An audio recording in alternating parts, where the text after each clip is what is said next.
aujourd'hui, on a esquissé quelques petites choses. Bien sûr, on va tirer le fil, on va aller beaucoup plus loin ensemble pendant cette heure qui nous réunit. Pour ceux qui ne te connaissent pas, est-ce que tu peux nous parler un peu de ton parcours? Tu es qui? Tu viens d'où? Quel type de famille? Alors, jusqu'où je me livre? On est surtout limité par le temps, donc...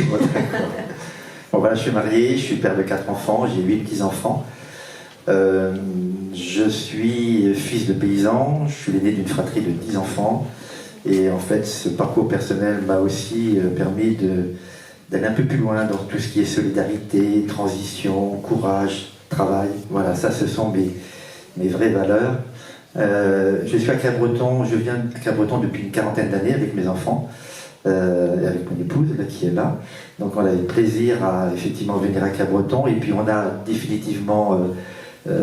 s'est établi définitivement il y a une 15aine d'années à Cabreton, et je suis investi maintenant concrètement depuis 2020 dans l'action communale avec l'équipe majoritaire actuelle que j'ai quittée récemment, mais je vous expliquerai pourquoi, et donc je suis très investi dans la vie locale. Pourquoi tu t'étais investi dans la vie locale?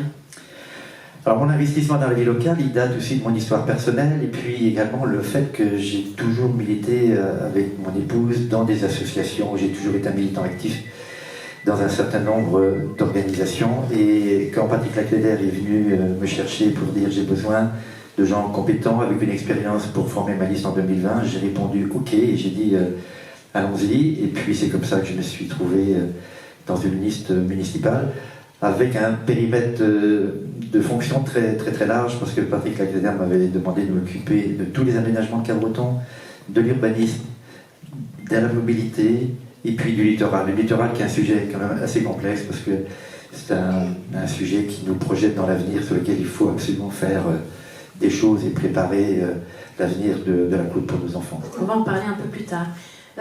Quelles sont les réalisations fortes que tu as portées? Alors, vous l'avez vu dans la vidéo, hein, donc au titre de ma délégation d'adjoint, j'étais impliqué énormément dans un certain nombre de projets que j'ai portés. Bon, celle qui est la plus emblématique, vous la connaissez, ce sont les nouvelles du marché. C'était un sujet extrêmement important pour nous. On l'a étudié tout en début de mandat. Ça s'est terminé un peu tardivement avec quelques problèmes techniques, mais moi je suis particulièrement fier d'avoir participé à ce chantier. Il y a également le long du quai Pompidou, qui était un sujet important, la rénovation de toutes les places. On a rénové un certain nombre de places qui étaient très très minérales, qu'on a transformées en parking jardin, donc ça, on a été énormément actifs. Puis les labels pour moi c'est un sujet très important, parce que en fait les labels c'est plus que l'étiquette, c'est le fait d'avoir mis les uns à côté des autres, des élus et les services pour embellir la ville. Et je pense qu'on a été très fort, parce que 2023 on a eu une première fleur, 2024 une deuxième fleur, et 2025 une troisième fleur, ce qui est assez extraordinaire, qui montre la motivation qu'on a pu avoir pour embellir la ville. Bon, voilà, je ne vais pas faire le détail de tout, mais il y a eu quand même énormément. Enfin, tout ce qui est aménagement sur Cabreton, je les ai portés, mais en même temps, je n'ai jamais été seul pour porter ces projets. Je pense que j'ai joué le rôle de chef d'orchestre, c'est indéniable, mais il y a aussi un orchestre qui joue, et dans les orchestres qui jouent, il y a des services, il y a d'autres élus, il y a des partenaires. Donc c'est aussi important, même si j'étais actif, je veux dire, il y a aussi une équipe autour de moi, et bien évidemment je l'ai fait en totale coordination avec le maire de l'époque. Alors la grande question, et qu'on entend résonner dans les rues de Cabreton parfois, c'est pourquoi est-ce que tu as quitté ce collectif? Bon voilà, je pense qu'un certain nombre d'entre eux doivent vous poser la question, qu'est-ce que fait Jean-Luc Achard en montant une équipe? En fait, si vous voulez, j'étais totalement loyal à Patrick Lacléder qui est venu nous chercher, un certain nombre d'entre nous, pour constituer une équipe compétente. J'ai travaillé dans ce sens-là, ardemment, avec beaucoup d'engagement, avec un peu d'abnégation d'ailleurs.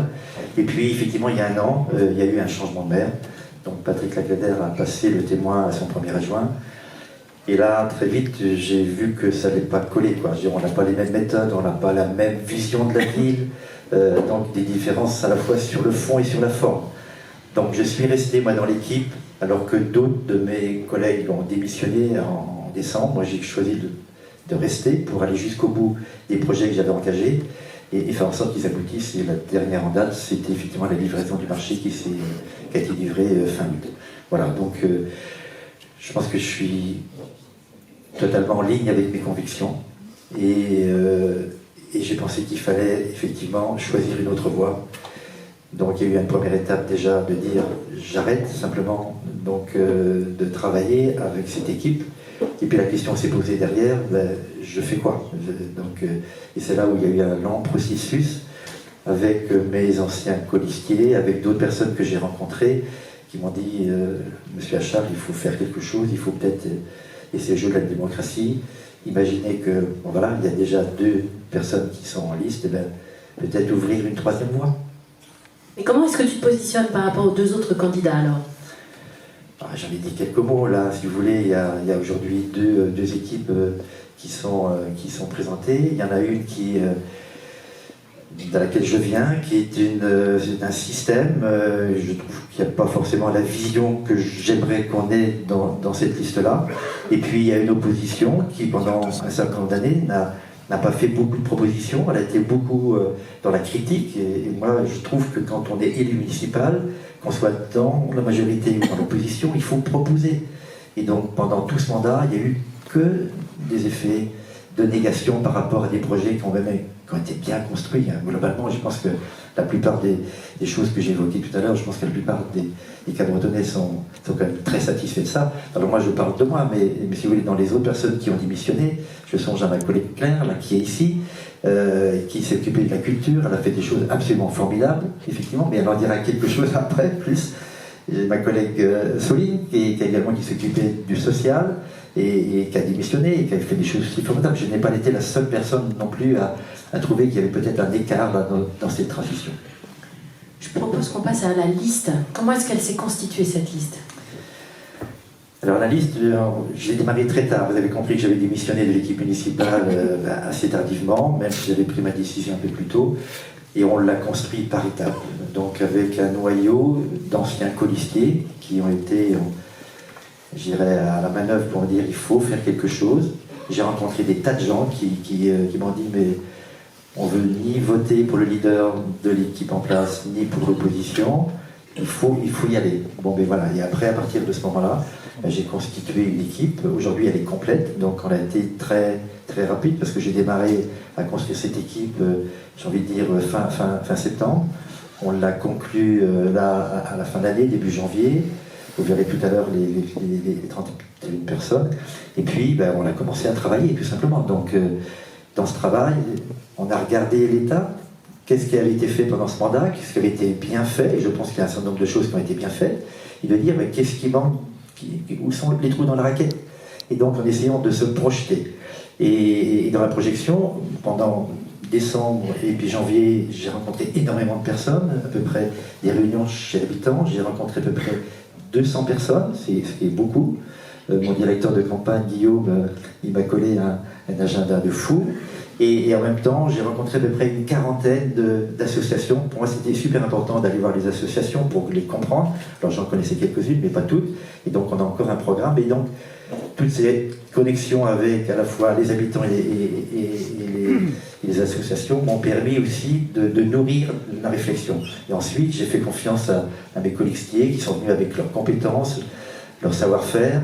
Et donc, on a construit une trajectoire avec cette idée quand même auquel je tiens vraiment à cœur, c'est-à-dire qu'on vit dans un environnement absolument formidable. On est bien, moi je me sens bien à Cabreton, et j'imagine que c'est la même chose pour vous. Mais en même temps, il faut qu'on soit capable de se projeter dans ce que va être Cabreton dans 10 ans, dans 20 ans, dans 50 ans.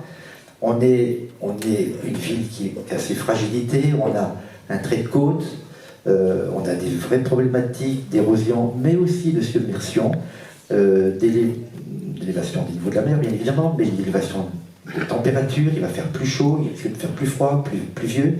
Et donc il faut qu'on imagine également toutes nos propositions à l'aune de tous ces changements climatiques. Alors je vous propose qu'on regarde un schéma. Ah, attends, j'ai terminé un des trucs. C'est moi qui gère le temps, voilà. C'est moi. Et voilà, mais c'est très bien. Et donc il y a ce sujet du changement climatique qui est vraiment un axe vraiment fondamental et qui va nous impacter dans toutes nos dimensions, la dimension sociale, la dimension de l'habitat, la dimension de l'aménagement, et il y a également la citoyenneté. Et la citoyenneté, et comme ça tu peux faire la transition, la citoyenneté parce qu'on ne peut pas imaginer un avenir sans consulter les habitants. Je veux dire, on peut faire du quotidien, mais en même temps, quand on essaie de voir ce que peut être la ville dans 10 ans, dans 20 ans, dans 50 ans, on ne peut pas le faire tout seul dans notre coin, il faut le faire avec les habitants. L'élaboration du programme, ça parle de... Le bien-être, votre bien-être, le bien vivre à Cabreton, et je pense qu'on est tous à Cabreton parce qu'on est heureux d'être à Cabreton, on y vit bien, il y a des services, il y a une communauté, il y a du patrimoine, voilà, le bien-être de Cabreton au quotidien et le bien vivre ensemble. Donc on part de là, et qu'est-ce qu'on déploie? Alors, le bien-être, il va être lié à plein de choses. Alors, ça va être un peu un schéma d'ingénieur, parce que voilà, j'ai oublié de dire que j'étais ingénieur et j'ai passé toute ma carrière effectivement à piloter des programmes très complexes, des grandes équipes, j'ai fait beaucoup de management. Voilà, donc je suis un peu désolé, mais il va y avoir un petit côté un peu ingénieur dans la présentation. Le bien-être, en fait, il va dépendre de plein de facteurs. En fait, il va dépendre de l'aménagement, de l'habitat, de la sécurité au quotidien. Comment je participe à la vie de la ville, comment je partage, comment je travaille dans la ville. Le travail, pour moi, c'est aussi un sujet important. Je vais pas avoir une petite image. 40% des gens qui travaillent à Cabreton habitent à Cabreton, ce qui est quand même un vrai sujet sur lequel on doit continuer à capitaliser. Le vivre, puis voilà, j'ai fait le tour de la pétale. Ouais, et tout ça dans un cadre. Et tout ça dans un cadre, je l'ai déjà évoqué, le changement climatique, comment on est capable de se projeter dans 10 ans, dans 20 ans, dans 50 ans. Donc ça nous touche, parce que quand on va parler d'aménagement, quand on va parler d'habitat, il faut qu'on soit capable de nous projeter dans cet environnement. Et puis je l'ai dit tout à l'heure, les enjeux citoyens, c'est-à-dire qu'on ne pourra jamais imaginer la ville dans 50 ans si on ne regarde pas ce que pensent les citoyens. Alors bien évidemment, on va jouer sur la partie intérêt général, parce qu'il y a beaucoup de gens qui vont dire « mais moi je veux ça pour moi », mais on dira aussi « mais il faut regarder pour vous, mais également pour les autres ». Donc les enjeux de citoyenneté, ça va être un enjeu complexe, mais en même temps il faut qu'on l'ait dans notre radar. Ok, merci. Eh ben, on va faire un focus tout de suite sur les enjeux environnementaux avec Christophe Cassou qui va, si tu veux bien, si tu veux bien, je te dis que je lâche le micro. Ok, on va laisser Christophe nous parler de deux enjeux particuliers ici et deux enjeux environnementaux importants.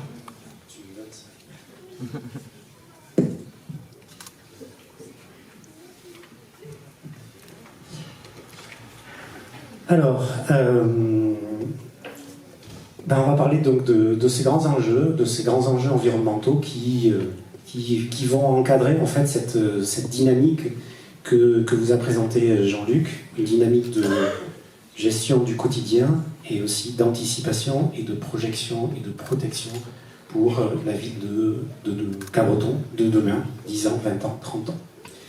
Alors moi je suis Christophe Cassou, je suis climatologue, je suis directeur de recherche au CNRS. J'ai eu l'honneur d'être un des auteurs principaux du dernier rapport du GIEC. Je ne sais pas si vous connaissez le GIEC. Voilà, c'est marrant parce que je suis aussi stressé de parler devant vous que de parler devant les 190 gouvernements que j'avais en face il y a 3 mois. C'est intéressant comme feeling. Donc je suis auteur du GIEC et ma spécialité c'est de travailler sur les changements climatiques aux échelles de temps moyennes. Alors l'échelle de temps moyenne pour le climatologue c'est dans 20 ans, dans 30 ans, donc on va dire 2050. Et donc d'encadrer en fait, de poser les cadres que vous a présenté Jean-Luc, le cadre des enjeux environnementaux qui sont non négociables. C'est-à-dire qu'on ne peut pas jouer avec. On va les subir, et l'idée, c'est pas seulement de les subir, c'est de les anticiper et se protéger face à ces enjeux climatiques. Alors on va faire 2 focus que Jean-Luc a évoqués. Le focus, évidemment, qui est une spécificité de Cabreton et de quelques villes, évidemment, en France, c'est le risque côtier. Ça passe pas beaucoup. Le risque côtier. Alors, le risque côtier, généralement, on appelle ça la gestion du trait de côte ou le retrait du trait de côte et les submersions marines. Pour vous donner un exemple, la submersion marine, c'est-à-dire la hausse du niveau de la mer qui envahissait Cabreton au siècle dernier, si on prend la plus grosse tempête qui a apparu une fois dans le siècle, en 2050, elle apparaîtra 5 fois, et en 2080, ça sera la norme. Non négociable. On peut être dans un déni complet, mais si on est dans un déni complet, on est dans une irresponsabilité totale. Et c'est ce que moi j'ai été séduit par Jean-Luc parce que en fait il a cette vision-là, cette vision de se projeter, de projeter Cabreton dans le monde non pas très lointain, parce que là on parle de nos petits-enfants. 2080, c'est quand les jeunes grands-parents d'aujourd'hui seront également parents à ce moment-là. Donc on n'est pas très loin. Donc les enjeux de submersion marine et de retrait de côte sont importants à Cabreton. Donc il s'agit de se protéger dans notre programme de ces risques climatiques, les risques climatiques qui sont déjà actuels, hein, bien sûr, en anticipant leur aggravation. Alors à Cabreton, il y a 4 risques climatiques, c'est les chaleurs extrêmes, c'est les pluies diluviennes, pardon, c'est les incendies avec la forêt, c'est les inondations et c'est les submersions marines. Alors on n'a pas le temps de tout parler, je vais parler des submersions marines. Ici vous avez une carte de Cabreton, je ne sais pas si vous reconnaissez le port ici au milieu, et vous avez en fait différentes couleurs qui correspondent en fait aux différentes zones qui sont inondables. Donc c'est une carte de risque, et dans cette carte de risque, en fait, on doit agir de 2 manières. On doit agir à court terme, puisque les risques sont déjà présents, et on doit agir à long terme pour projeter Cabreton. La stratégie à court terme. La stratégie à court terme, elle se caractérise, ou on propose de poursuivre en fait les actions de lutte contre l'érosion du littoral qui, aujourd'hui, ont montré leur efficacité. Mais il faut toujours ajouter, ont montré leur efficacité de manière temporaire. En fait, c'est un patch. Profiter également de la relocalisation, et ça c'est un gros sujet, de la station d'épuration pour améliorer le partage de l'eau. Donc là, c'est en fait utiliser ces risques climatiques, ces enjeux climatiques, pour en faire une opportunité pour mieux gérer en fait d'autres ressources. Et puis il y a une stratégie à long terme. La stratégie à long terme, alors là, elle est compliquée. Dès qu'on parle du niveau de la mer, elle est compliquée, et je pense qu'il faut être très, très, très humble. Si quelqu'un vous dit « je sais ce que je vais faire en 2050 ou 2080 », il vous ment. Donc on a adopté en fait cette stratégie de long terme qui est de délibérer de manière démocratique, en responsabilité, sur les différentes options pour les quartiers qui sont à risque à Cabreton, le quartier du Santocha, de la Piste et des Océanies. Et il s'agit en fait d'initier aussi une stratégie de protection du port et du cœur de ville. Parce qu'on parle beaucoup de la dune qui recule. Mais en fait, l'éléphant dans la pièce à Cabreton, c'est pas la dune qui recule. C'est la submersion qui rentre par le port. Et celle-là, c'est comme Bordeaux, c'est comme Bayonne, hein, c'est pas la Dour, c'est pas la Garonne que ça rentre. Ici, c'est pas le Poudigo et pas le Bourret. Et ça, il faut l'adresser, il faut l'aborder, et donc il faut l'aborder de manière démocratique, en repassant l'urbanisme, avec l'aide des instituts de recherche et des spécialistes de risque. Donc ça, c'était le premier focus. Puis le deuxième focus aussi, donc c'est sur la forêt. La forêt qu'on veut faire devenir, en fait, une forêt de refuge et une forêt partagée. Donc il s'agit en fait c'est vraiment un bijou capital hein, de Cabreton. Donc il s'agit de protéger cette forêt-là et d'en faire une forêt récréative et pédagogique, accessible à tous et à tous. Un refuge climatique aussi, parce que pendant les chaleurs extrêmes, les gens ne vont pas aller à la plage. En 2040, il n'y aura personne sur la plage à midi. Les gens iront ailleurs. Donc ils iront dans une forêt où ils iront s'abriter. Donc d'en faire un refuge et d'en créer en fait des corridors verts, mais aussi un sanctuaire pour la faune et la flore. Donc on a plusieurs possibilités. Je vais aller vite. Donc ce que l'on propose, c'est de réguler les coupes rases, bien évidemment, pour diversifier les variétés d'arbres et pour mieux protéger les incendies, contre les risques d'incendie.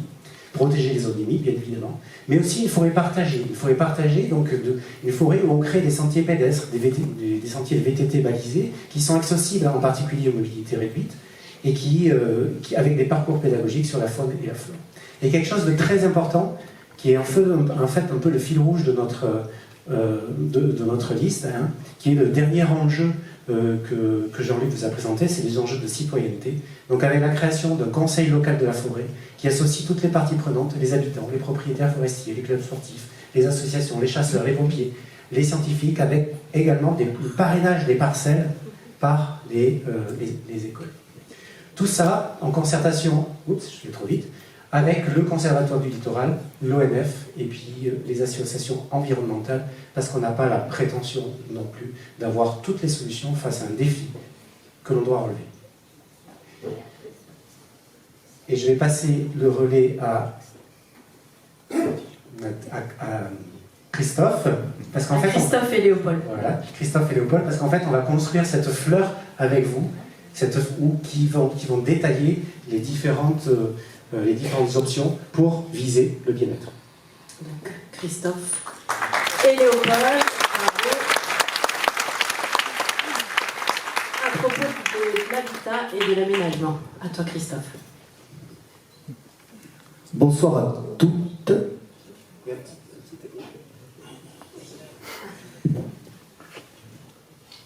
On n'a pas assez de micros, donc. Bonsoir à toutes et bonsoir à tous. Je m'appelle Christophe Villa, j'habite à Capbreton depuis une quinzaine d'années. Je viens depuis mon enfance également. Je suis marié, j'ai 2 grands enfants, je suis bientôt à la retraite. Je serai retraité exactement le lendemain des élections municipales. Vous parlez d'un sujet qui est important pour l'ensemble des Capbretonnais, c'est le sujet sur qu'on a appelé habiter.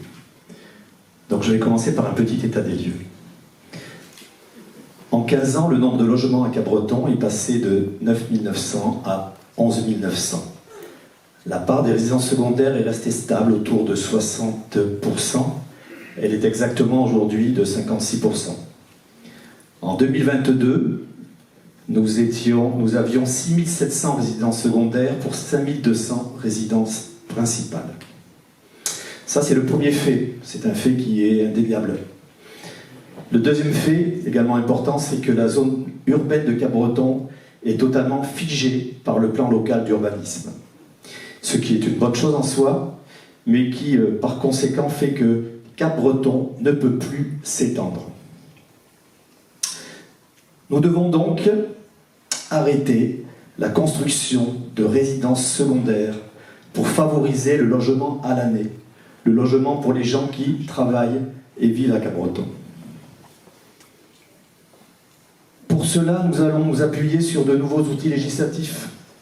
Alors des outils qui sont un peu complexes, des nouveaux outils qui sont sortis en 2024, et notamment un qui s'appelle la loi Le Meur. Cet outil permet d'orienter le marché immobilier pour que tout nouveau logement soit obligatoirement occupé en tant que résidence principale. Nous allons favoriser le logement... Alors attends, vous m'avez mis des trucs... Ok, alors je reprends. Il y avait une première diapo qui s'allumait au milieu, normalement. Mais c'est pas grave, je m'adapte. Alors, nous allons commencer par le logement accessible pour toutes et tous. Alors, nous comptons, sur la mandature, produire 150 logements sociaux qui s'ajouteront aux 800 existants déjà. Nous allons également favoriser l'accession à la propriété par le bail réel solidaire. Alors qu'est-ce qu'est le bail réel solidaire? C'est quelque chose qui permet un accès facile, enfin plus facile, aux jeunes propriétaires, car ils sont propriétaires des murs et locataires uniquement du terrain. Nous allons également accompagner les bailleurs sociaux pour une meilleure qualité de service, soutenir les actifs et les familles non éligibles au logement social par du logement locatif à loyer plafonné.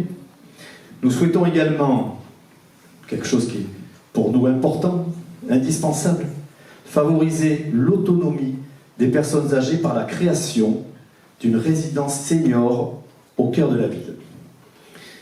Et nous n'oublierons pas les saisonniers en développant une offre d'hébergement qui sera gérée par un guichet municipal en partenariat avec les employeurs.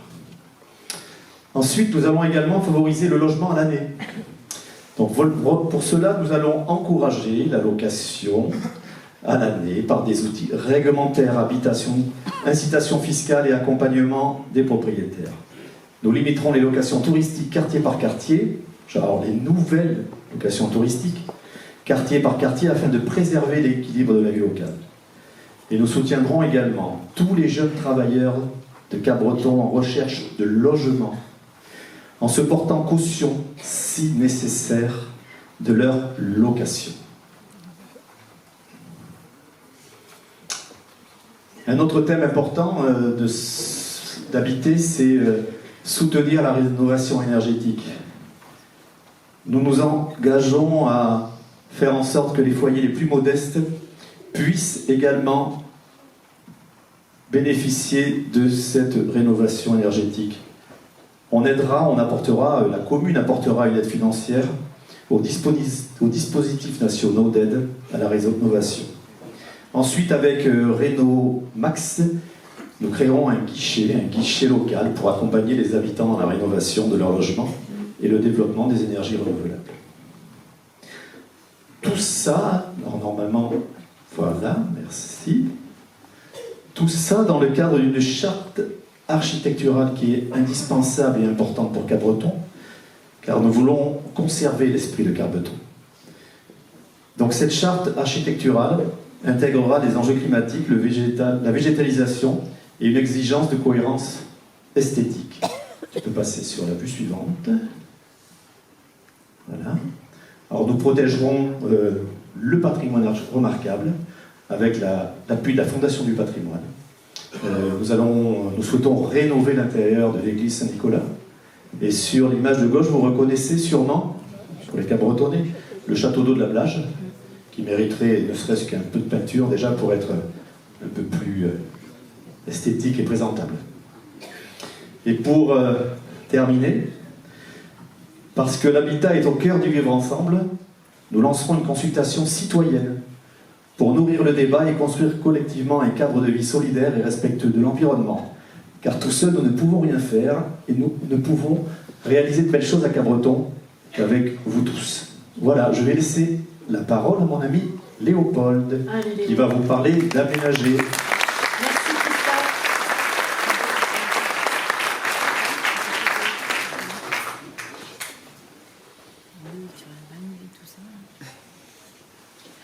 Bonjour à toutes et à tous. Je me présente, Léopold Puig, j'ai 39 ans, j'ai grandi ici à Capbreton. Je suis papa de 2 enfants et je travaille comme ingénieur et associé dans un cabinet de géomètre expert. Je vais vous parler d'aménagement. Alors en propos introductif, quand on parle d'aménagement, il y a une notion qui est clé, c'est l'anticipation. Anticiper l'évolution des usages, anticiper l'évolution du climat et également protéger ce qui fait notre identité ici à Capbreton. Capbreton, ville côtière, ne doit pas rester figée, bien au contraire, par les aménagements, elle doit pouvoir s'adapter et se protéger, notamment face aux aléas climatiques. Quand on parle d'aménagement, on parle aussi de végétalisation. Aujourd'hui, la végétalisation, c'est plus un bonus, un plus, c'est une nécessité. On a des étés plus chauds, des projections d'épisodes pluviales plus intenses avec davantage de surface imperméabilisée et donc une réelle problématique de gestion des eaux pluviales et des eaux de ruissellement.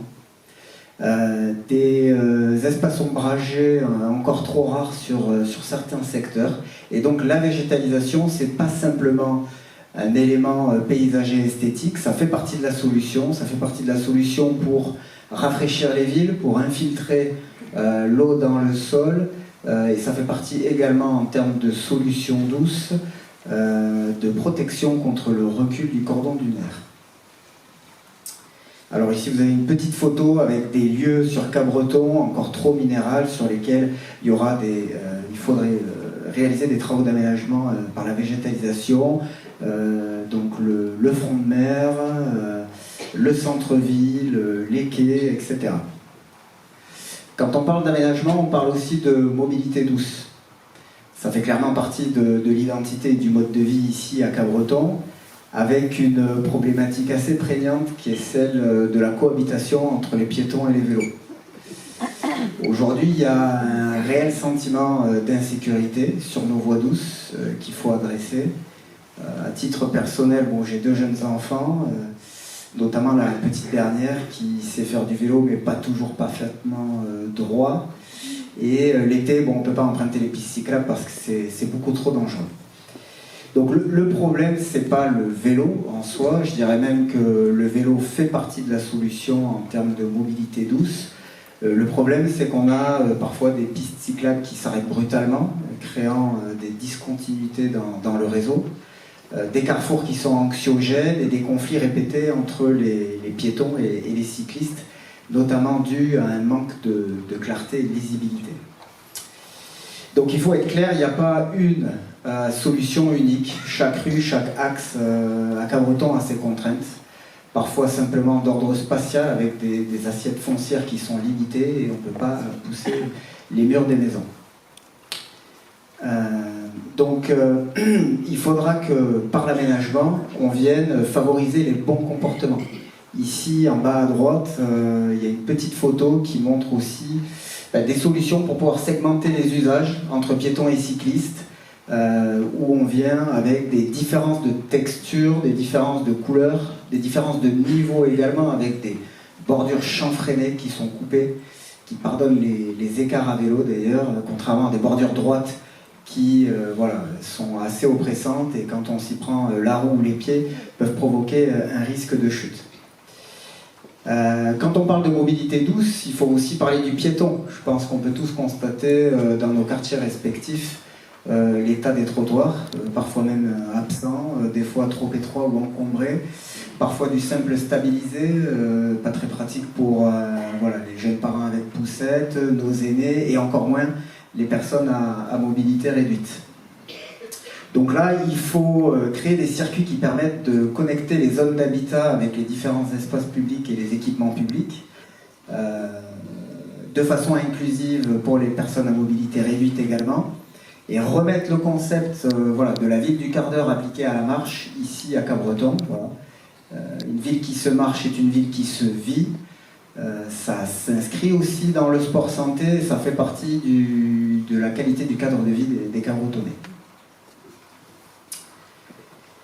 Accompagner la transition énergétique, donc la personne publique, en l'occurrence la commune de Cabreton, se doit de montrer l'exemple en inscrivant dans sa politique publique la rénovation de ces édifices, à commencer par l'école et notamment aussi pour le confort des élèves. Elle doit aussi également avoir une ambition en termes de politique publique plus importante en ce qui concerne les énergies renouvelables, en inscrivant notamment dans son mix énergétique des solutions à base de panneaux solaires, pour des raisons bien sûr écologiques, mais aussi économiques. Le centre-ville, donc le centre-ville aujourd'hui il est traversé par une voirie qui ne permet pas le stationnement et donc finalement pas la consommation auprès des différents commerçants. Et donc il faudrait venir sanctuariser ce centre-ville, alors cette avenue commerçante, mais également ces petites rues et places attenantes.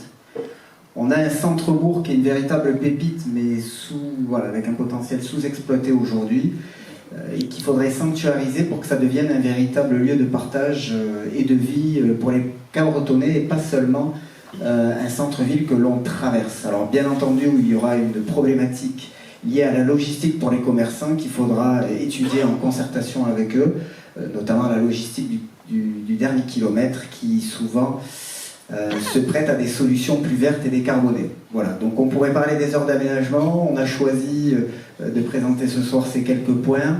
En synthèse, l'aménagement c'est anticiper, c'est protéger, c'est sécuriser, c'est apaiser les usages, sans position dogmatique. Merci beaucoup Léo. On va passer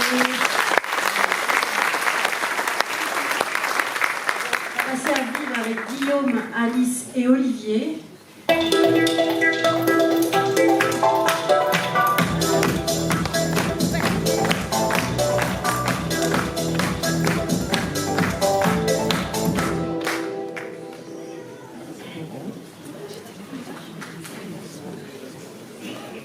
Bonsoir à tous.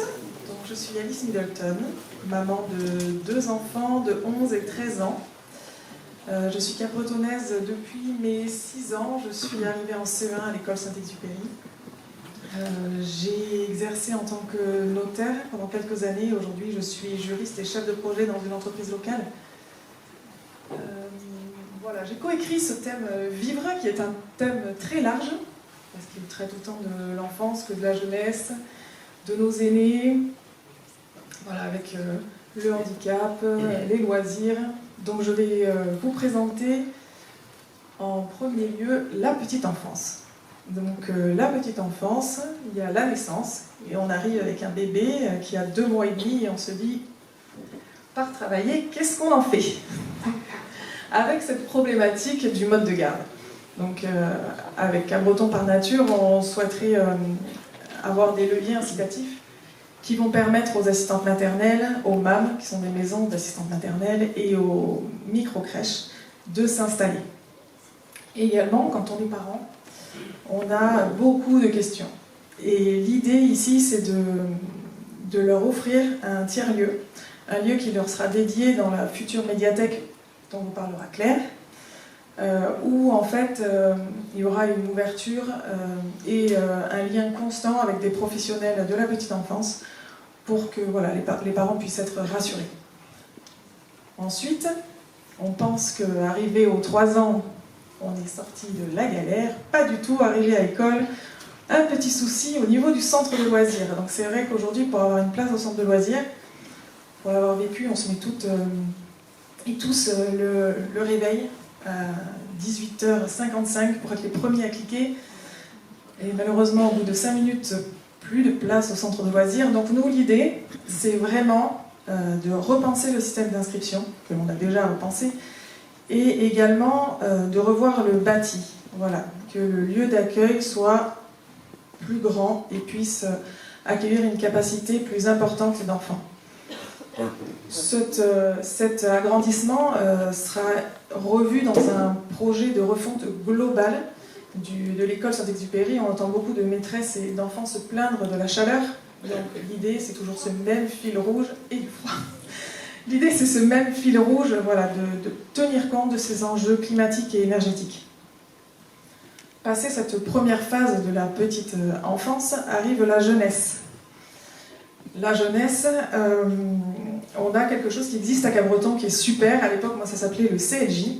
Et c'est un endroit qui est au top pour les enfants parce que énormément d'activités proposées et des super animateurs.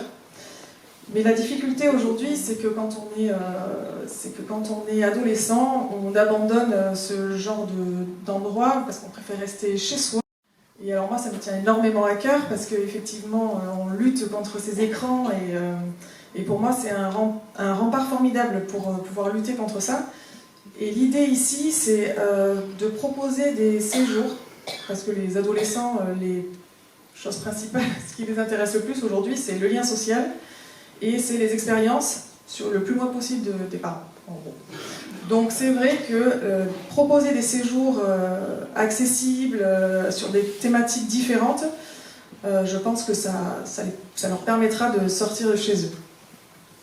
Ensuite, en dehors de cet espace jeune, et après être allé voyager et parcourir le monde, il y a quand même un moment donné où il va falloir travailler. Et c'est vrai que se pose aujourd'hui une nouvelle problématique, c'est l'orientation. À partir de la 3e, on demande à nos jeunes de trouver des stages. Donc ce qui est formidable, mais c'est vrai qu'il y a une difficulté à les trouver, ces stages.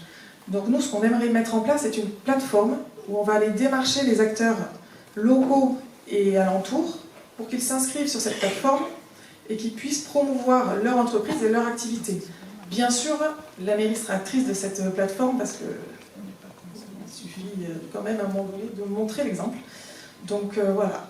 Un autre petit point aussi, c'est qu'on souhaiterait que notre jeunesse s'engage. Donc l'engagement, il faut pouvoir leur tendre les bras. Et nous souhaiterons mettre des boîtes à idées au niveau des points stratégiques comme la médiathèque, la mairie et également aux abords des écoles pour des projets participatifs et collaboratifs. Voilà, pour tout ça dans cet esprit de vouloir collaborer tous ensemble sur des sujets qui les intéressent. Également, pour finir, nous allons élargir le Pass Jeune qui aujourd'hui existe pour nos enfants avec une aide sur le permis de conduire. Et bien sûr, vous avez compris notre fil rouge, nous souhaitons l'élargir au vélo électrique. Voilà. Donc je vais passer la parole. Je vous remercie de m'avoir écouté. Merci Alice. On passe à Olivier.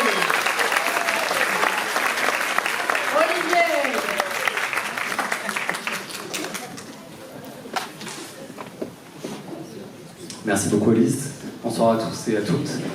Donc moi je vais vous présenter la partie sportive. Je suis Olivier Hucaille, j'ai 41 ans, j'ai 2 enfants. J'habite dans le quartier République et je suis médecin du sport au CERF de Cabreton depuis 8 ans. Donc sur la partie sportive, en fait notre vision c'est que Cabreton soit une ville qui soit sportive, inclusive, engagée, où le sport est accessible à tous et toutes. Mais aussi bien le sport de compétition que le sport santé et le sport de loisir. Donc on veut s'appuyer sur les infrastructures qui sont quand même de bonne qualité, avec un tissu associatif qui est très dense, très dynamique, pour en fait utiliser le sport comme un outil de développement personnel, de cohésion sociale, d'éducation, de prévention, de santé, de bien vivre ensemble. Donc du coup, je vais vous présenter 2 axes. Donc le premier, c'est une amélioration des équipements, avec quelques projets phares, comme la rénovation de la piscine de la Civelle, du coup la couverture du skatepark et l'optimisation du parking du stade.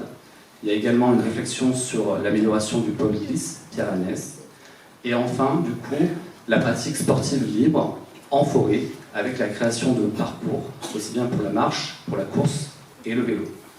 Le deuxième point important, c'est vraiment le soutien aux associations. Elles sont très nombreuses à Cap-Breton. Et du coup, on tient vraiment à garder, on va dire, des subventions et des aides logistiques et techniques fortes pour les associations.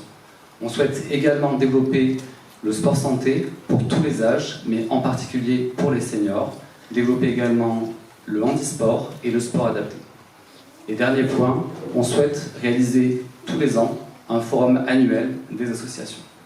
Donc on veut continuer à faire briller Cap-Breton par le sport, mais aussi pour le sport. Merci beaucoup. Merci Olivier, on passe à Guillaume.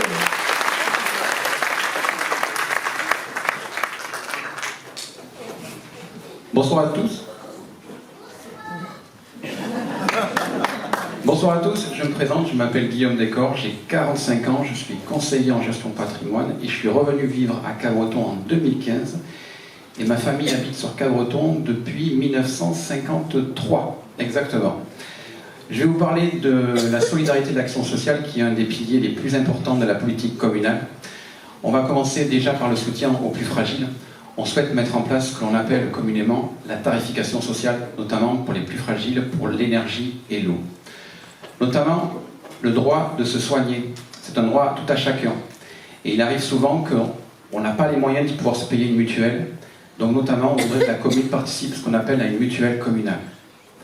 Ensuite, pour les familles monoparentales, qui représentent quand même, ce qu'il faut quand même savoir, 20% de la population cap-bretonnaise, on souhaite maintenir et renforcer toute la tarification sociale sur les crèches, sur les piscines, sur les équipements sportifs, etc.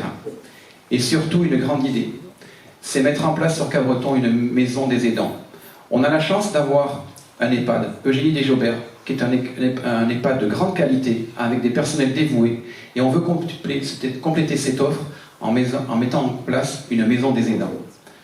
Enfin, je dirais qu'on a un pôle social de grande qualité, avec des associations quotidiennement qui sont au service de la population cap-bretonnaise, qui font un boulot formidable.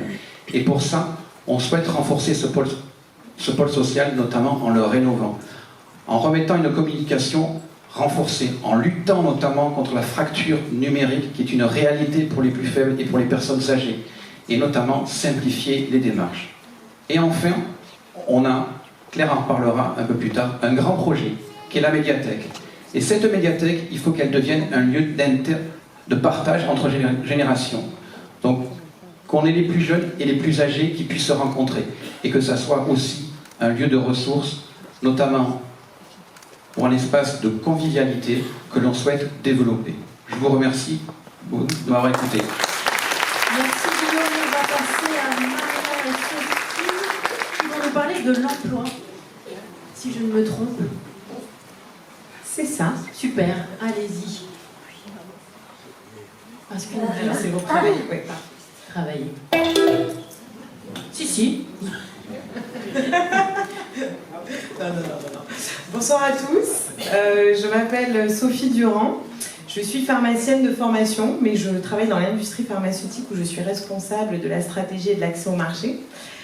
J'ai 42 ans, j'ai 3 enfants et j'habite quartier du centre-ville dans lequel voilà, on est très très heureux de vivre dans ce bel endroit. J'ai le plaisir de co-animer cette thématique qui m'est chère, qui me plaît beaucoup. Et je pense qu'il y en a certains qui se disent dans la salle, travailler à Cap-Breton, a priori ça me concerne moyennement. Mais détrompez-vous, parce que qu'est-ce qu'il y a derrière ça? On parle de rendre la ville attractive, de créer de l'emploi, de créer des commerces, de créer du service. Parce qu'aujourd'hui, 40% des habitants travaillent aussi à Cabreton. On est d'accord pour dire que 100% d'entre nous, on profite de ces commerces et de ces services. Donc, je vais vous partager la vision, parce que, comme vous l'avez vu, Jean-Luc a à cœur d'avoir une vision sur le long terme. Et donc, cette vision, elle repose sur 3 piliers. La première, c'est l'innovation. Aujourd'hui, vous voyez, il y a des zones économiques qui se développent énormément, à Pédebert, à Tyros, à Bénès. Nous, on a la chance aussi d'avoir une zone qui est un peu méconnue, mais Maria va vous proposer juste après un super plan pour la valoriser, et aussi également pour se mettre à la page, en tout cas s'adapter aux nouveaux modes de fonctionnement et de travail qu'on a aujourd'hui avec notamment le télétravail. La deuxième partie, c'est la valorisation des savoir-faire locaux. On a également beaucoup de spécificités à Cabreton entre l'artisanat, qu'on voudrait mettre en lumière, et c'est pareil, Maria va vous en parler après. Développer nos commerces, mais tout en préservant l'esprit village qui nous tient à cœur à Cabreton, dans ce centre-ville, voilà, qu'on voudrait égayer, développer, mais préserver l'état d'esprit. Et puis défendre la gastronomie, parce que, également, on a une ville qui est quand même incroyable, avec 2 marchés différents, le marché aux poissons et le marché aux Nouvelles Halles. On a plus de 100 restaurants et on a un lycée hôtelier. Et tout ça, ça permet d'avoir une ville qui est quand même très orientée vers la gastronomie, et c'est plutôt sympa, et à nous de la développer et de l'encourager. Et le dernier point, il faut continuer à être attractif. Il faut attirer des acteurs, il faut attirer des entrepreneurs. Et pour ça, on voudrait développer le tourisme professionnel, le tourisme d'affaires. Pourquoi ? Pour être moins dépendant aussi de la saisonnalité, du tourisme estival. Et en faisant ça, on peut attirer en fait des salons, des congrès, qui vont permettre de renforcer également l'offre hôtelière, qui est assez pauvre à Cabreton, puisqu'on n'a que 4 hôtels, dont certains de petite capacité. Et je vais passer directement à la dernière, puisque Marie va vous parler de la suite. On tient aussi également, vous l'avez compris dans ce fil rouge qui est le nôtre, à soutenir tous les projets durables, qu'ils soient écologiques ou sociaux. Et pour cela, on s'engage également à faciliter l'accès à des loyers modérés, puisque l'immobilier, c'est quand même un vrai sujet chez nous. Donc je vais passer la parole à Maria, qui va vous développer les idées et les projets qu'on a prévus. Merci Sophie.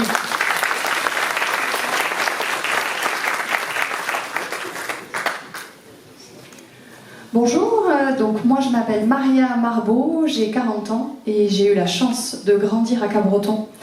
Aujourd'hui je suis chef d'entreprise et commerçante et je suis maman de 2 enfants qui ont eux aussi la chance de grandir à Cabreton. Je vais commencer par vous parler de la zone artisanale Les Deux Pins.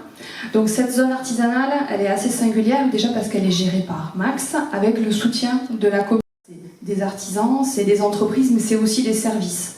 Ça ne sera jamais une Pédebert bis. Aujourd'hui, cette zone, elle accueille 350 entreprises sur 21 hectares. Ça, est-ce que vous le saviez ? Bien non. Pourquoi ?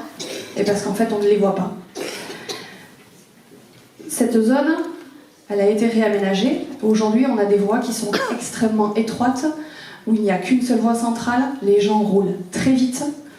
Et malheureusement, le stationnement est un vrai problème. L'espace d'une, je ne sais pas si vous avez essayé d'y aller, bon en fait on ne peut pas se garer.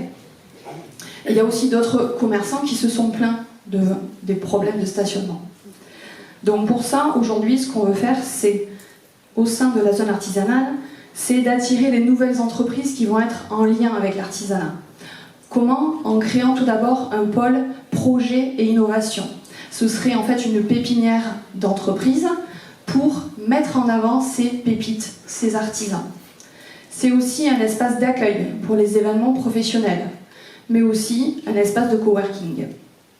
Ce qu'on souhaite, c'est, donc vous avez compris, faire un focus sur les gens qui travaillent dans cette zone artisanale, par une campagne de communication, mais aussi la mise en lumière de leur savoir-faire.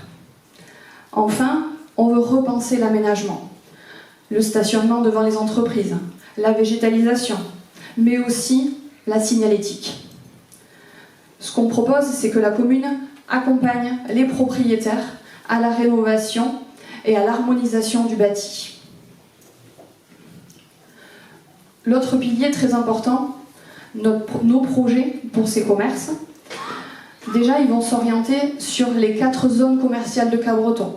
Les 4 zones, c'est ici le centre-bourg. On a aussi le front de mer, front de port.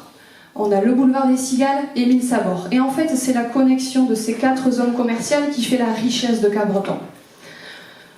Le premier constat, c'est le stationnement difficile sur ces zones commerciales, notamment au centre-bourg, à la capitainerie. Ce qu'on vous propose aujourd'hui, c'est un stationnement avec 2 heures de stationnement gratuit par jour et par foyer. Ça permettra une rotation autour des commerces et ça permettra aussi de privilégier les habitants à l'année. L'autre constat, dans ces 4 zones commerciales dont je vous ai parlé, c'est qu'on a quand même toujours une saisonnalité de ces commerces. On n'a pas tous les commerces qui sont ouverts à l'année. Et on pallie aussi d'un certain manque de commerce. Alors, si vous cherchez des coiffeurs, c'est simple, il y en a 26. Si vous voulez une boulangerie-pâtisserie, il y en a 18 dans le Cabreton. Par contre, on veut une quincaillerie, un magasin de bricolage, de jardinage ou une animalerie, c'est déjà un petit peu plus compliqué. Donc ce qu'on vous propose, c'est de travailler en partenariat en fait, avec les associations et avec l'Union des commerçants pour développer l'attractivité de ces zones commerciales et proposer une diversité de commerces. Comment ? C'est accompagner l'installation de nouveaux commerces avec l'utilisation de notre droit de préemption. C'est aussi avoir un élu qui va être référent, un élu de proximité, qui va être à l'écoute de ces entreprises et qui va être disponible. Et enfin, le dernier point, c'est que maintenant qu'on a des super halles au marché de Cabreton, c'est de développer ce marché avec un élargissement des jours d'ouverture, notamment hors saison, avec la mise en place d'animations dont vous parlera Claire. Et c'est aussi mettre en valeur l'attractivité commerciale du port. On vous propose en fait de déménager l'office de tourisme à la capitainerie pour vraiment mettre en place un tourisme en cœur de ville. Et le cœur de ville, c'est aussi le port. On souhaite, comme vous l'a dit Sophie, c'est développer le tourisme d'affaires pour avoir un tourisme à Cabreton qui fait vivre Cabreton toute l'année. Je vous remercie. Merci Maria. On passe à Claire et vous l'aurez compris, Claire, elle a des sacrés projets à nous proposer. Claire et Christophe.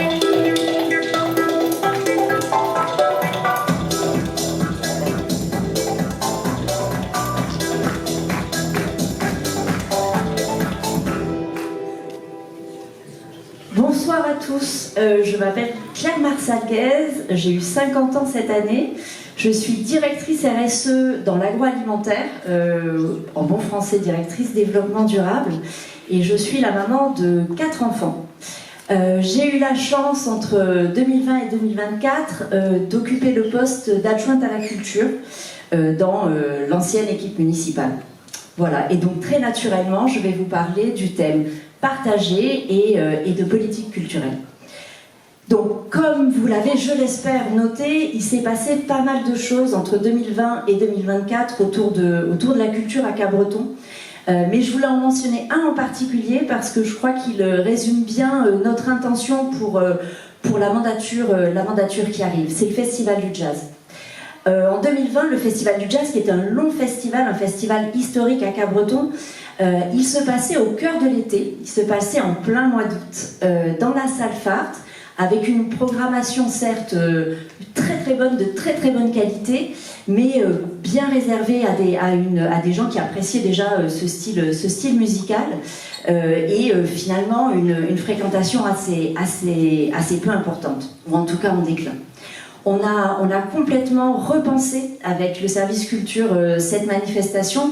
On l'a positionnée en démarrage d'été, on l'a rendue gratuite, on l'a faite en plein air, ce qui a permis aux Cabretonnais qui n'étaient pas encore partis en vacances d'en profiter pleinement.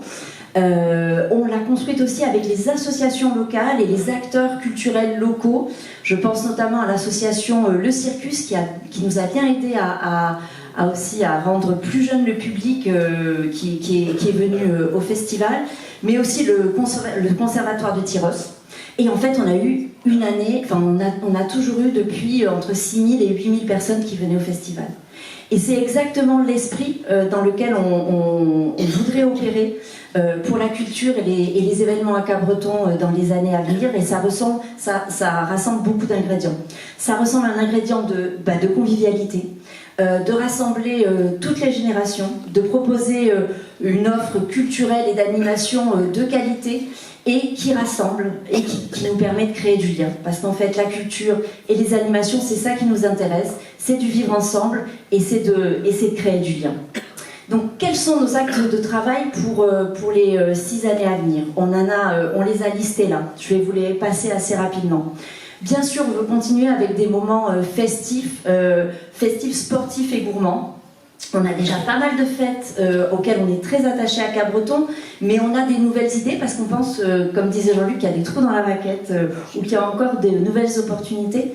Donc ces halles du marché qui sont formidables, eh bien, on se dit qu'on voudrait créer des nocturnes autour de ces halles, des nocturnes avec à la fois de la gastronomie, à la fois de la bonne musique.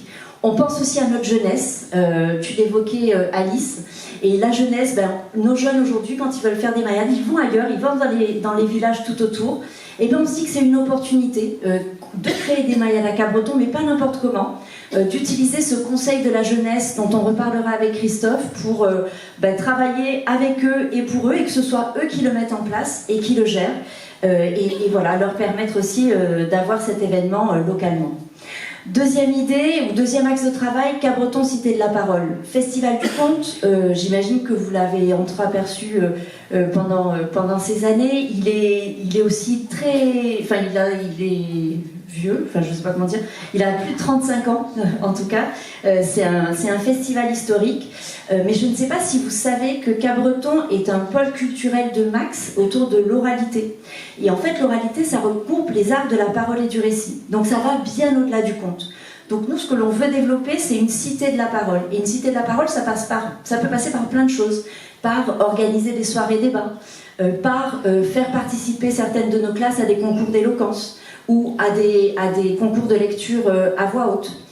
Donc on a plein d'idées autour de ça, et la radio, mais j'en parlerai plus tard. L'offre de cinéma. On avait innové en 2023 avec un cinéma en plein air. Je ne sais pas si vous avez eu la chance d'y aller pendant l'été. Et on pense aussi que le cinéma, on a la chance d'avoir un cinéma où on voit beaucoup de nouveautés à Cabreton, ça c'est formidable, mais il n'est pas toujours plein. Donc pourquoi ne pas laisser la place à des acteurs culturels locaux, à nos associations, pour organiser des soirées thématiques, des avant-premières, voilà, des événements autour de ce cinéma dans les années à venir. Absolument. Dernière idée, on a quand même la chance à Cabreton d'avoir plein de personnes qui viennent d'ailleurs.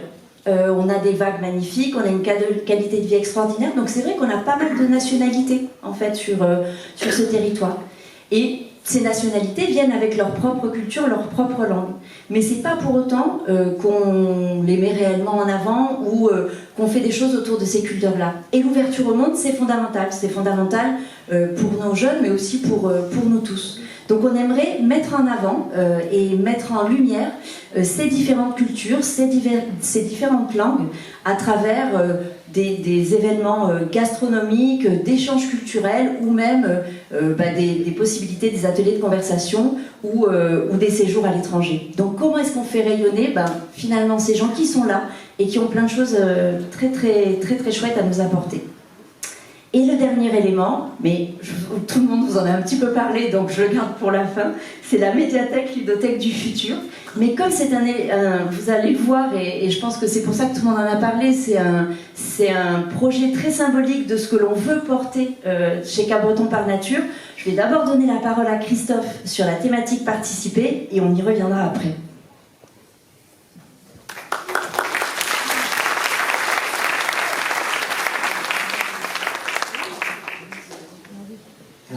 Là, ça pète le micro, c'est un peu compliqué.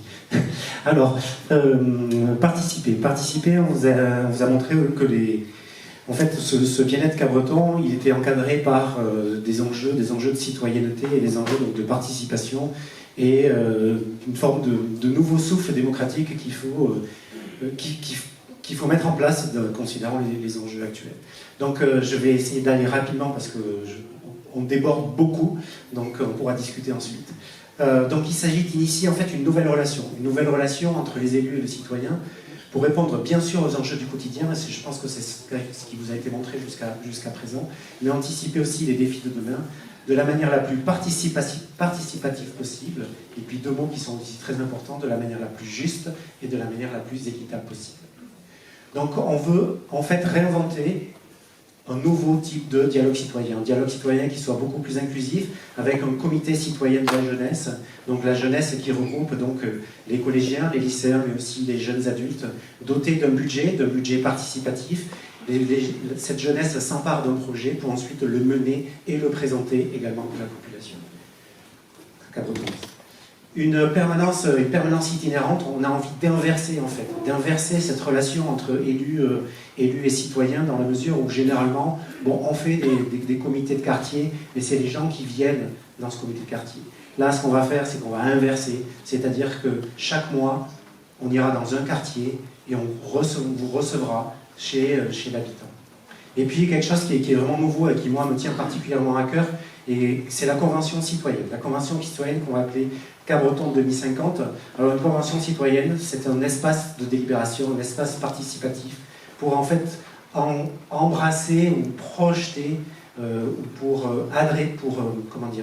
adresser les enjeux les plus importants. Donc une convention citoyenne, c'est quoi? C'est des Cabretonnais qui sont volontaires et une partie aussi qui est tirée au hasard, qui représente l'ensemble de la population, des personnes de 18 ans comme des personnes de 80 ans qui vont discuter sur un sujet et se mettre d'accord pour donner des propositions avec les élus et avec l'ensemble des organes de décision. Par exemple, ce qu'on imagine, c'est quel tourisme en 2050, quel logement en 2050, quel risque en 2050.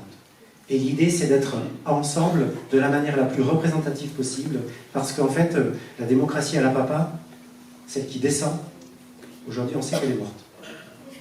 Donc il faut inventer vraiment autre chose. On veut également valoriser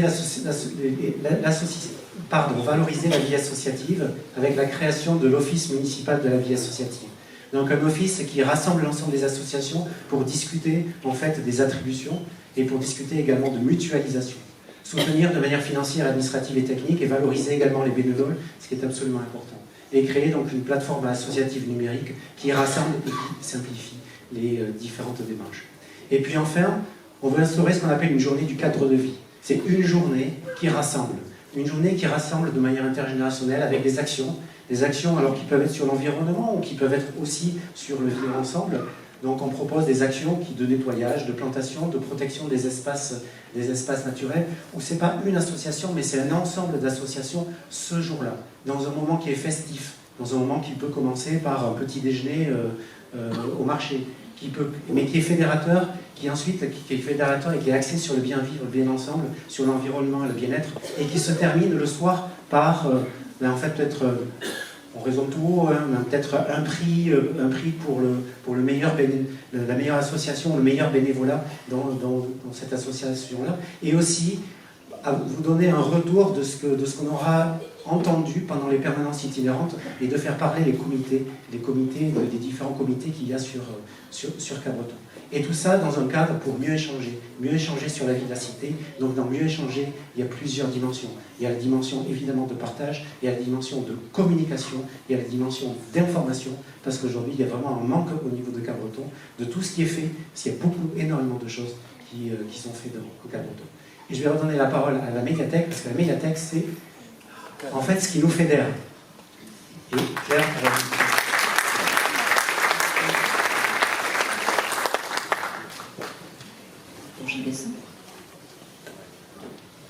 Alors, ce fameux projet de la médiathèque ludothèque du futur. D'abord, ça part d'un constat. Merci. Ça part d'un constat, c'est que pendant la mandature précédente, la médiathèque, elle est devenue gratuite et elle a été totalement repensée. Repensée dans ses espaces et repensée également dans son offre. On a à peu près 160 animations par an. Sincèrement féliciter du fond du cœur les équipes de la médiathèque qui font un travail formidable. Sauf qu'aujourd'hui, elle est un peu victime de son succès. C'est-à-dire qu'on est passé en 4 ans de 2500 adhérents à 5000 pour une ville qui compte même pas 10 000 habitants aujourd'hui. Donc en fait, la médiathèque aujourd'hui, c'est un bâtiment trop petit, trop étroit. Donc on a beaucoup réfléchi à est-ce qu'on peut l'agrandir, comment on peut faire en sorte de gagner des mètres carrés, mais en réalité, en discutant avec des professionnels référents, on s'est rendu compte qu'il faudrait doubler la surface de cette médiathèque pour qu'elle soit réellement à une taille adéquate pour la population de Cap-Breton, encore une fois, pour dans 10 ans, mais aussi pour dans 20 ans. Donc il faut absolument travailler une médiathèque qui soit beaucoup plus grande que celle actuellement.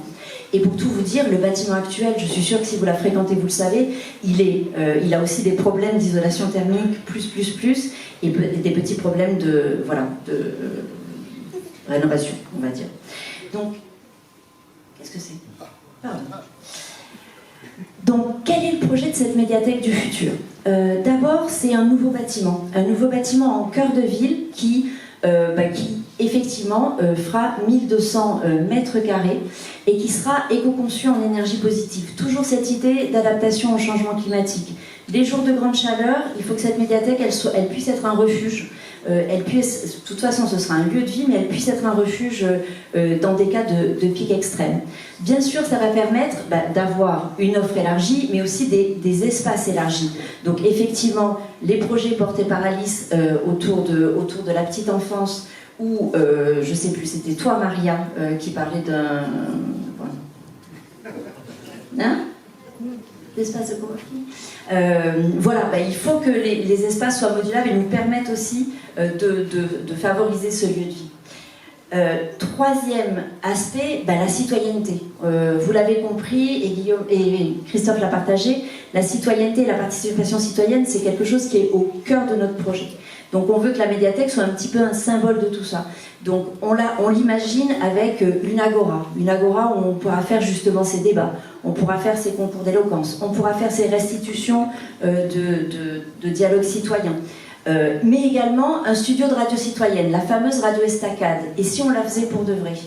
Et si on la faisait pour de vrai en donnant accès à un studio de radio à des jeunes, à des citoyens, pour effectivement capturer cette parole, puisque nous sommes cité de la parole à Cap-Breton.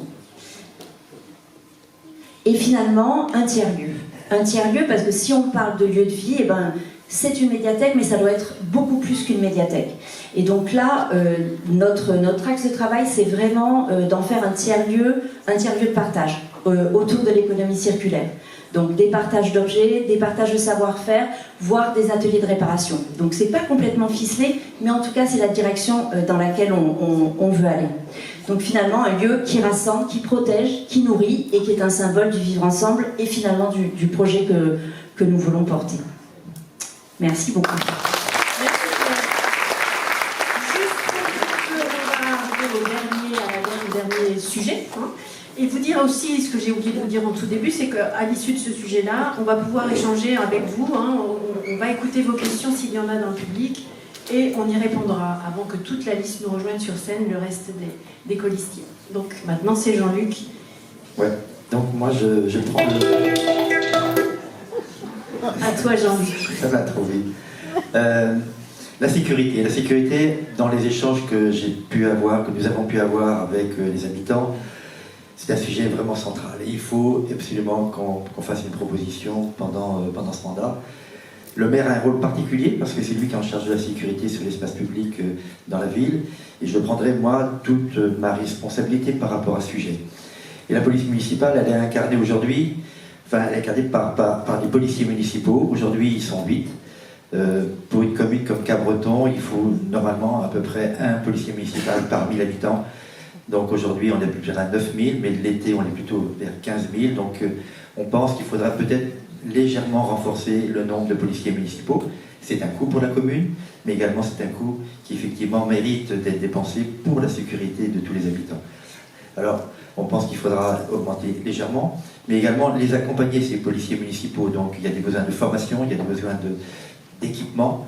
Il faut élargir les plages horaires, en particulier pendant la période estivale, parce qu'on voit bien que la police municipale n'est pas forcément suffisamment présente, notamment quand il y a des grands afflux de touristes l'été. Et donc, là aussi, pour faire ça, il faut qu'il y ait plus de bras. Donc, il faudra trouver le bon équilibre par rapport au nombre et par rapport aux intentions qu'on peut avoir par rapport à la présence. Alors, la police municipale a un rôle de prévention, mais elle peut avoir aussi un rôle de sanction. Donc l'été dernier, d'ailleurs, on a commencé à donner quelques PV sur des vélos qui circulaient mal, des cyclistes qui avaient leur portable. Donc là aussi, il faut qu'on arrive à trouver le bon équilibre entre l'information, la prévention et la sanction. Il y aura également, concernant la sécurité, des éléments sur les aménagements. Aujourd'hui, on a un vrai conflit, ça a été évoqué tout à l'heure quand on a parlé de mobilité, entre les piétons, les vélos, et peut-être qu'il faudrait aller un peu plus loin dans la manière de gérer et d'imaginer les pistes cyclables. Alors, on pensait notamment à voilà, je cherchais le mot. Des bandes réfléchissantes, voilà, je cherchais le mot. Et donc il va falloir qu'on soit attentif, et la police municipale pour accompagner tous ces éléments-là. Et puis un dernier point qui est la vidéoprotection. La vidéoprotection à Cabreton, on a à peu près une 50aine de caméras. La plupart des caméras sont d'ailleurs autour de la police municipale dans le centre-ville, mais également auprès du stade.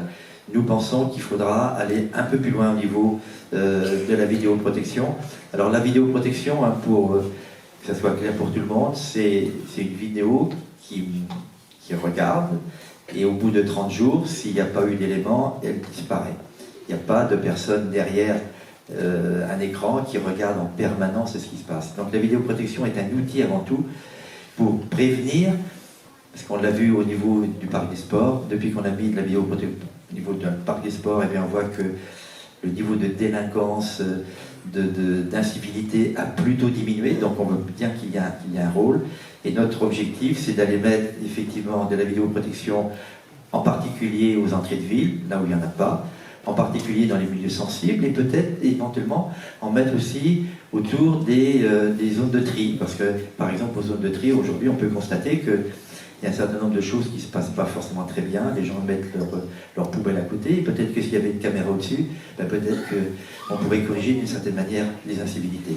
Enfin voilà, donc moi pendant ce mandat j'ai été très attentif, notamment sur les problématiques d'urbanisme, donc j'ai eu beaucoup de relations avec la police municipale, et donc c'est un outil, c'est une équipe absolument au service de la sécurité pour la ville, et je ferai mon devoir, et je serai là présent aux côtés des policiers municipaux pour qu'ils fassent bien leur travail.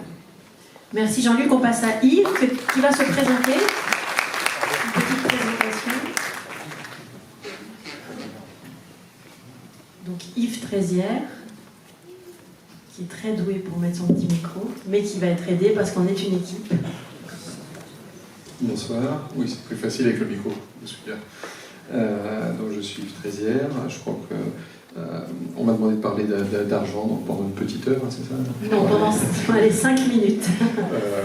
Donc j'ai 62 ans, j'habite à Cabreton depuis 12-13 ans, j'y vis avec une partie de ma famille, pas vraiment dans la salle, mon fils quelque part aussi. On y vient depuis à peu près 60 ans, ou 58 ans, je ne sais plus trop, entre Seignos et Cabreton, donc le territoire assez large. J'ai comme profession d'être directeur financier, souvent dans des très grands groupes, souvent cotés en bourse. Et donc l'école de la bourse, c'est quelque chose de particulier parce qu'elle vous donne des obligations de rigueur de gestion, des obligations de vérification, dont vous êtes contrôlé très souvent, et aussi d'une éthique parfaite, puisque bien évidemment, ensuite, si vous ne le respectez pas, vous êtes sanctionné assez rapidement. Donc on est habitué dans ces directions financières d'avoir des gens qui nous contrôlent, d'être obligé d'expliquer tous les trimestres, d'avoir des commissaires aux comptes, d'avoir des autorités de marché financier. Voilà. J'ai été au tout début de la mandature 2020-2026 l'adjoint aux finances et à l'éthique. J'avais tracé, nous avions avec l'équipe, avec le maire de l'époque, tracé la stratégie financière des 6 années. J'en suis parti parce que peut-être ça ne répondait pas à toutes les exigences que je vous expliquais tout à l'heure par rapport à ma rigueur professionnelle. En tout cas, cette trajectoire permettait à avoir une ville saine au niveau des finances, et les finances sont toujours saines.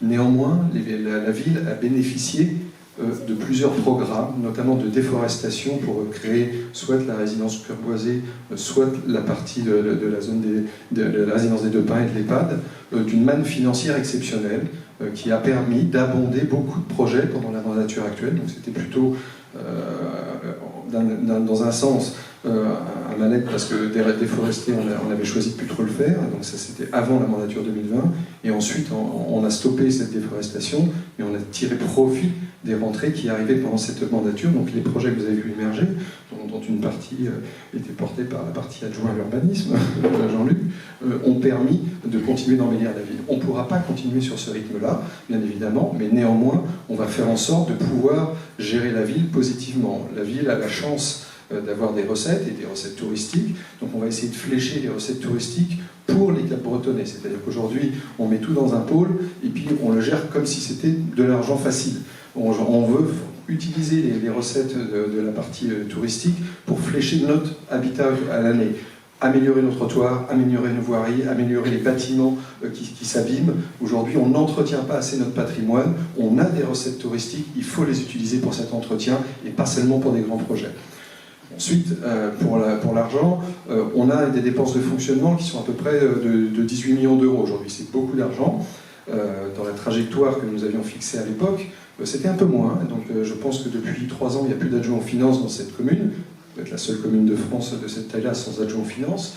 On s'est laissé aller. Donc les dépenses de fonctionnement aujourd'hui ont pris 7 points à peu près de croissance. C'est pas le niveau de l'inflation, c'est pas le niveau des salaires, donc c'est très important.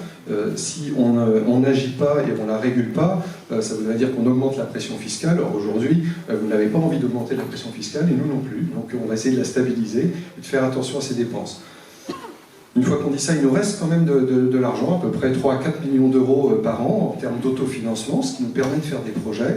Si vous le multipliez par la mandature, c'est environ 20 millions d'euros qu'on peut facilement investir, et puis peut-être 25 en allant chercher des subventions. Donc on a les projets financés tels qu'ils vous ont été présentés. Vous avez vu un très beau programme, on nous a beaucoup déclaré nos projets aujourd'hui. On a les moyens de les financer, et ce sera sainement, et on évitera d'avoir recours à l'emprunt. On avait aussi fixé dans la mandature d'essayer pas d'avoir de nouveaux emprunts. Peut-être quand il n'y avait plus d'adjoint aux finances, on a emprunté, en plus pas forcément la meilleure période, donc avec des taux un peu plus hauts que ceux qui étaient prévus. Ça pèse sur nos finances locales, mais ça pèse surtout pour tous ceux qui vont devoir rembourser l'emprunt. Et nous, on n'est pas en train de gérer la ville pour la mandature, on est en train de gérer, comme vous l'avez vu, une vision de la ville à l'échéance de 2050, et on n'a pas envie de rejeter la dette qu'on aura créée sur nos enfants ou nos petits-enfants. Donc l'intérêt étant de maîtriser cette pression fiscale. Voilà. Et puis, je l'ai dit tout à l'heure, comme on est habitué de contrôler, on aura une gestion transparente. J'avais commencé à le faire, je crois, quand j'étais adjoint, de mieux expliquer les chiffres. On ira vers vous, on ira vers la population à chaque grande délibération pour expliquer comment on gère la ville en termes budgétaires et comment on dépense l'argent public. C'est notre argent à tous. Il est normal que vous ayez une transparence totale sur cette notion de dépense. 18 et 3, une vingtaine de millions, c'est à peu près 100 millions d'euros à gérer pendant la mandature, donc c'est beaucoup d'argent, et je pense qu'il faut effectivement remettre ça dans un aspect sérieux et avec des personnes qui s'en occupent, un adjoint, une délégation. Sur la partie coopérée, on est dans une communauté de communes, comme toutes les communes aujourd'hui. Nous avons été élus, Jean-Luc et moi, à la communauté de communes, moi pendant la partie où j'étais, et ensuite Jean-Luc. On avait choisi, non pas par volonté, qu'on fait de toute façon, que je ne parcours pas la moitié du mandat à la communauté de communes pour aller voir comment ça se passe et surtout commencer à peser. On est la plus grosse commune en termes d'habitants, et notre voix est assez faible dans la communauté de communes aujourd'hui. C'est-à-dire qu'on n'arrive pas à imposer certains projets et certaines gestions de cette communauté de communes, alors qu'on devrait quand même avoir un pouvoir beaucoup plus important. On essaiera de rééquilibrer positivement avec les autres élus qui seront installés dans les autres communes cette voie suffisamment forte. On a pas mal de sujets à traiter dans la communauté de communes, le traitement de l'eau. On vous a parlé tout à l'heure de beaucoup d'eau, mais sur une partie inondation. Nous, on a des problèmes de captation. Vous savez que pendant la saison, on manque d'eau. On a ouvert des nouveaux puits de captation. On a le problème du traitement de l'eau, et notamment de la station d'épuration. La station d'épuration, elle est à long terme, mais le long terme, on ne sait pas bien, c'est 10 ans, 20 ans, 30 ans, condamnée par le recul du trait de côte. Donc Christophe, vous allez regarder ce qu'on va faire en voiture, mais c'est de se préparer à la station d'épuration, peut-être de 2030 ou 2040, parce que c'est des projets longs, il faut anticiper. Voilà. Donc ça, on pèsera sur cette partie-là. Sur la partie traitement des déchets, on regardera aussi avec attention une partie du fonctionnement du sitcom. Puis ensuite, on a un sujet très important dans la communauté de communes qui est le port. Aujourd'hui, on a la chance d'avoir ce port. on en a parlé tout à l'heure dans l'activité économique qui est un vecteur de tourisme, d'emblème pour notre ville, mais sa gestion est quelque chose qui est aujourd'hui un petit peu décalé. On l'a vu, on avait une zone technique très importante qui a vécu pendant 50 ans sur des bases de concessions. Le futur n'a été pas tellement bien prévu, puisque finalement, au moment où les concessions se sont arrêtées, on a eu 2 ans, 3 ans de jachère, et aujourd'hui on a un projet un peu précipité, ce que je penserais précipité, où je ne suis pas sûr que l'ensemble des usagers du port, que l'ensemble des usagers touristiques de ce port soient bien consultés, et que le nouveau projet qui est proposé ne soit pas un projet trop accéléré, y compris au niveau architectural. Donc dès qu'on sera élu, on remontera à l'intérieur de ce sujet pour pouvoir essayer d'influencer sur ce projet, parce qu'il n'est pas parti dans l'esprit que nous on a, c'est-à-dire d'être en concertation avec ceux qui utilisent les équipements et non pas des élus qui décident pour les autres. Voilà. Merci Yves. Il est temps de conclure bientôt, mais avant cela, bien évidemment, on est là pour échanger, pour dialoguer, donc on attend vos questions. Si vous avez des questions par rapport à tout ce qu'on vous a révélé, et Dieu sait qu'on vous a révélé beaucoup de choses. Vas-y Jean-Luc, un petit mot avant de... Ouais, je voulais dire 2 mots. Je pense que bon, là, c'était un petit peu plus long que c'était prévu, mais je pense que c'était nécessaire qu'on prenne le temps d'exposer tout le travail qui a été accompli là, par l'équipe depuis 2 mois et demi. Vous avez vu la richesse de la proposition. Alors bien évidemment, nous sommes les premiers à nous dévoiler. Peut-être qu'on sera copié, mais si c'est copié pour le bien, et si les autres listes font la même chose, je pense qu'on aura ouvert une voie. Mais en tout cas, nous souhaitions à la fois aujourd'hui vous présenter l'équipe, présenter le programme, et puis bien évidemment, l'histoire ne s'arrête pas là. On va continuer à aller sur le terrain, aller vous rencontrer, il faut continuer à nourrir, aller faire de la pédagogie, parce que nous avons une trajectoire à accomplir. Voilà. Et donc, vous l'avez compris, on le remet effectivement pour construire voilà, le bien-être, la protection de la citoyenneté, les enjeux de démocratie et les enjeux d'environnement. Voilà. Et en tout cas, je vous remercie pour votre attention. Alors, changement de programme. On va faire monter les colistiers avant les questions-réponses. Alors, colistier pour que vous ayez la visibilité sur toute la liste. Questions-réponses. Et puis, évidemment, on partage un verre et on continue la conversation pour ceux qui en ont envie. Donc, j'appelle tous nos amis du groupe, du collectif, qui ont travaillé avec nous sur ce programme, parce qu'il n'y a pas seulement les personnes qui se sont exprimées avec nous ce soir-là. Tout le monde a participé, tous les colistiers. Donc, Julien Cobé, Bernadette Royer, Fabrice Morat, Valérie Darnaud, Jean-Pierre Leroux, Fatima Marco, André Subra, pardon. Non mais va pas trop vite là, ils vont d'abord monter, ils vont dire 2 mots. Non, voilà, attends. Tu reviens au slide Eh bien précédent. ça y est, on ne peut plus l'arrêter, je lui passe le micro, c'est lui qui se débrouille. Non, reviens au slide précédent s'il te plaît. La zapette là, qui est la zapette là? Ici, il faut dire. Voilà, la première page. Voilà, allez. Comme ça ils vont venir en ordre. Non, pas tout de suite. Non, attendez, il faut faire ça dans les règles. J'ai envie qu'ils disent 2 mots, moi.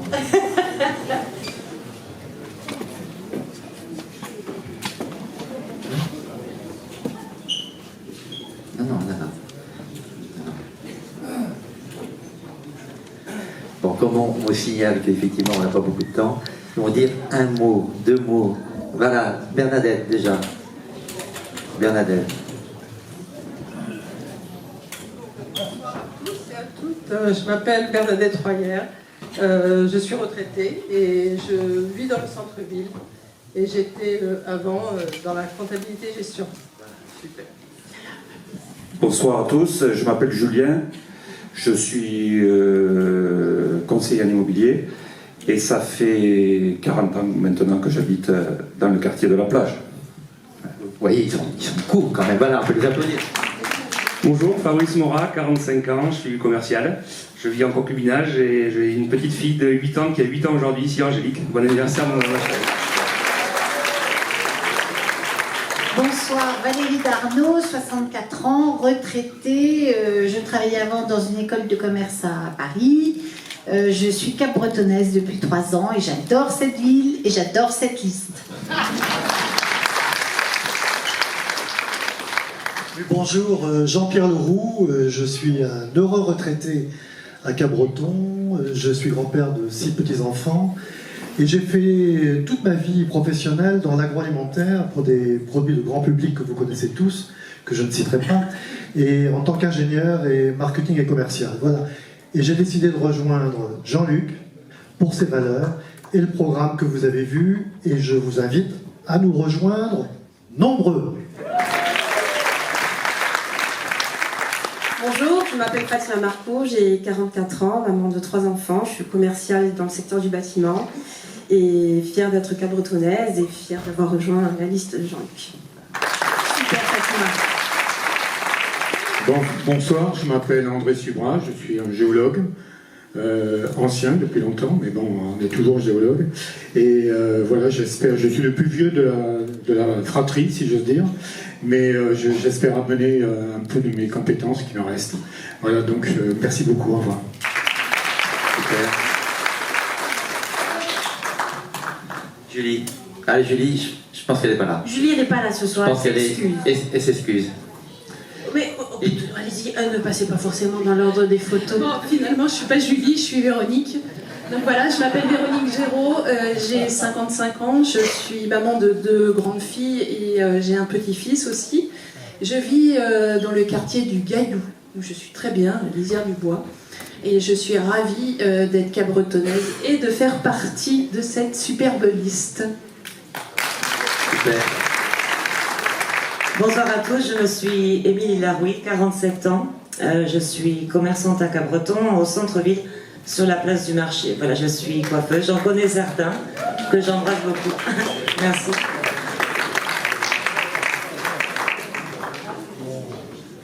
Bonsoir à tous, je m'appelle Hugo Lefebvre, j'ai 34 ans, je travaille dans le secteur de l'hôtellerie et la restauration.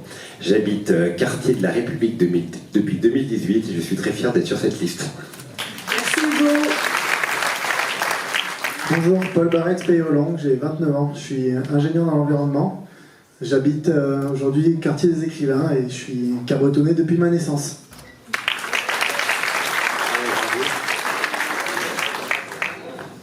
Bonjour, je m'appelle Nathalie Écuyer, j'ai 66 ans, je suis retraitée et j'habite le quartier République déjà depuis 12 ans et je suis très très contente d'être à Cabreton, de vivre dans cette merveilleuse cité et aussi de rejoindre et Jean-Luc et toute la liste. Bonsoir, Laure Perrier, j'ai 36 ans et moi je travaille à mon compte, je suis consultante sur les politiques publiques de sécurité et de prévention de la délinquance. Bonsoir, je m'appelle Bernard Priam, j'ai 67 ans. Je suis marié, 2 enfants, 3 petits-enfants. Je suis né dans les Landes à Mont-de-Marsan. J'ai exercé auparavant dans les télécommunications et dans l'informatique de gestion en tant que chef de projet. Je suis à la retraite aujourd'hui. Et croyez-moi, je suis très fier d'être avec Jean-Luc Archard aujourd'hui. Voilà. Merci Bernard. Bonsoir à tous, Kevin Amposiello, 29 ans. Je suis tombé amoureux de Cabreton grâce à mon grand-père quand j'avais 8 ans et donc j'ai envie d'être avec Jean-Luc pour essayer de préserver ce que j'ai découvert quand j'avais 8-9 ans et ça me tient énormément à cœur. Voilà. Merci beaucoup. Il manque Françoise Agier. Il manque, j'ai pas vu Jessica. C'est ça, et il manque Julie. Et il manque Julie. Voilà, il y avait une petite erreur. Et Jean-François. Et Jean-François Clavier. Voilà, il manque 4 personnes effectivement qui sont sur la liste. Et donc vous voyez, ils sont tous là. Donc nous sommes 31, donc 29 plus 2 suppléants. La loi l'autorise. Voilà, et donc voilà, je suis effectivement très très fier de vous présenter cette liste. Bon, vous avez compris, on est très motivés. Il y a eu un très très gros travail qui a été fait pour préparer effectivement et vous présenter ce soir ce programme. J'espère que ça vous a plu, que vous êtes capable de vous projeter dans nos projets et puis on reviendra vous voir très très vite.